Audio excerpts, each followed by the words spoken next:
And that's why I so strongly believe that there are no heroes or good guys in finance. Not a few, not a small handful, not one. Zero. Stay tuned for a video on why I will die on that hill. When I say that finance people are not your friends, I don't mean that they are your friends some of the time. I don't mean that they are your friends on rare occasions. I mean they are never your friends. None of the time. 0% of the time are they your friends. Understand? Yes, some financial professionals are worse than others. The depraved monsters of this industry have been rather well documented. But no financial professional is completely harmless. Believe it or not, there are people in this industry that actually think they're doing good for people in society. And that is fucking hilarious. That is, until you uncover the sheer magnitude of the damage they've caused and enabled.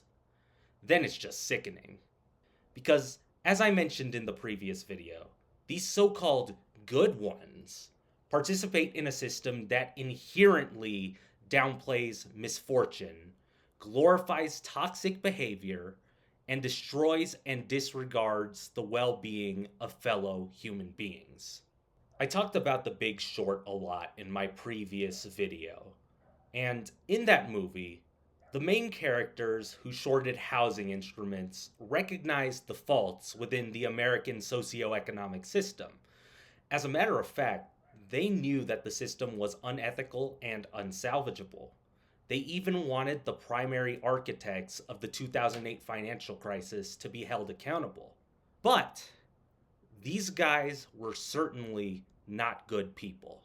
At the end of the movie, Steve Carell's character, one of the main investors who profited from the 2008 housing crash, said something that really stuck with me. He said, quote, "You know, once we sell, we'll be just like the rest of them." Unquote. And he said that because he profited from predatory practices before he tried to end them or minimize their harm. He unnecessarily allowed the problem to continue for his own personal gain, even if he was partially motivated by his desire to stick it to the big banks. The best he could do was lament that he became one of them, that he profited from the financial crisis. I'll say this, at least he acknowledged and partially understood the injustices of the system.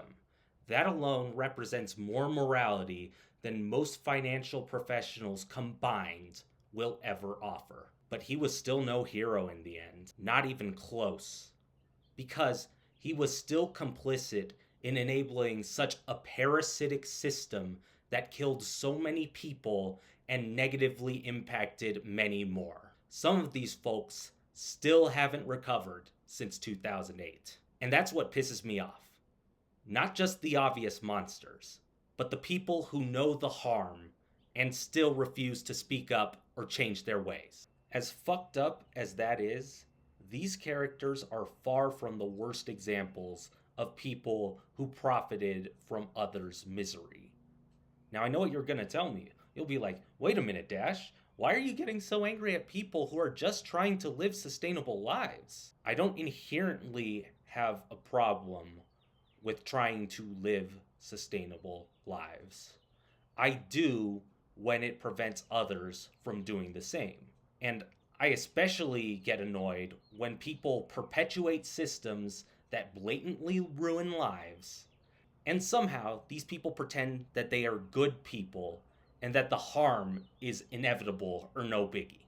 If you're dirt poor, almost no one thinks it's okay to make a living by illegally procuring slush funds for scammers. Yes, you have a right to a fair salary and good quality of life, but you should not attain those by performing such unethical work that prevents others from living those good lives. So why the fuck do finance bros get passes for inflicting exponentially more damage? How the fuck is that ethical? Both the cash poor scammer and the rich finance bro are quite deceitful. The former more blatantly so. The latter, just as inexcusable. But the finance bro is arguably even worse, because people like this person steal from the vulnerable, desperate people to add to a pile of cash that was already obscenely big to begin with. And perhaps this person is even more clueless, because they've been brainwashed into falsely believing that they are participating in professional actions rather than heinous crimes against humanity. They think they are performing their fiduciary duty or financial innovation or creating shareholder value or some other linguistically laundered shit that makes atrocious activity sound like business as usual. I understand some people want change, and they want to accomplish that by working within the system or reforming it. But when the inherent goal of the system is to maximize gains at everyone else's expense, then there is no way you can positively spin your work to me, because you are complicit. The only moral option is to not work for this system. Better yet, to work against it until its demise. Once that happens, it must be replaced by a system that is equitable and does not prioritize profit over people. This is what truly good humans do. If that miracle were to ever become a reality, then there's a chance I may view a finance geek as a good, righteous person. But right now, they don't deserve it. And don't give me the rebuttal that, oh, Dash, you just don't understand the industry. You're denigrating some very fine people trying to do their jobs. I was once a finance student. I know how numbers, graphics, and fancy terminology make people completely oblivious to reality.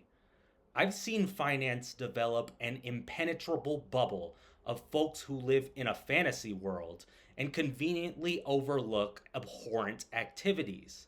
I nearly became another victim trapped in this bubble. But I fucking woke up. It took a pandemic for it to happen, but I woke up.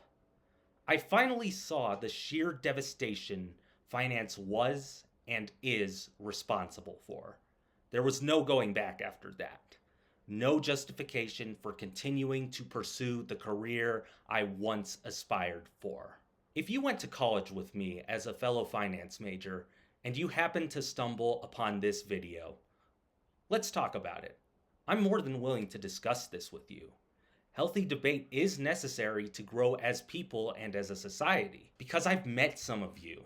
And I think that many of you mean well. I think that if you learned about how much your organizations and industry have destroyed the country and the world, I think you would be upset about it. I'll give you credit for that. But you guys are just so damn cruel. And you don't even know it. You can't continue to overlook widespread suffering or view it as some unfortunate but inevitable collateral damage of doing business because it makes you more money. And you certainly can't pretend that you're some model citizen for doing so. You have to have limits somewhere. And for me, those limits were breached long ago. And that was before graduating college. As someone who has experienced systemic injustices, if I were ever given the opportunity to make as much money as you do by working your jobs, I would tell the organization offering me the job to fuck off. I'd never apply for such work at all to begin with, but that's besides the point. I've experienced firsthand how shitty these financial institutions make life. I would not even want my greatest enemy to experience anything like the utter atrocities that financial institutions have been responsible for. I don't want others to suffer because I did, and I certainly don't want to be the reason why people suffer. So, I would never work a job that makes money by fucking people over. I especially wouldn't turn around after experiencing so much trouble to make money by causing others to experience those same struggles. It would be a betrayal of the marginalized communities I currently stand in solidarity with. I'm not a perfect person by any means, but I would never stoop to such a low, because I am a better person than that. Given the current state of affairs, and as someone dealing with extensive financial strain, if I were forced to choose this second between working a financial career and dying, I'd grab a shovel and start digging 6 feet deep, without hesitation. Now, I don't want you to harm or kill yourself, and I do believe that you can still do great things for society despite having a history of taking up such questionable, abhorrent careers. What I am suggesting is this: it is far past time for you to take a critical look at the system you enable, to stand against this nefarious work, to consider others' perspectives and draw the line where it needs to be drawn. Stop working for inherently rotten institutions and justifying this with, oh, I'm just doing my job. I'm just doing what I'm told. What angers me the most is not the rampant greed and corruption of a select few oligarchs pulling all the strings. I mean, yes, that pisses me the hell off. What angers me more, though, is that you, like so many other brainy, educated, and well-meaning people, unknowingly and unquestioningly contribute to these goons' predatory systems and reigns of terror without having any qualms about this. It's better late than never to take the high road. The longer you stay on your current path, the more damage you enable. But there is also a time when it is too late to take the high road. I realized that this time came when the first person needlessly suffered as a result of financial operations, long before I was born. But there will be a point where it is objectively too late to take the high road, because at that point, once you realize the errors of your ways, we will be facing our impending extinction.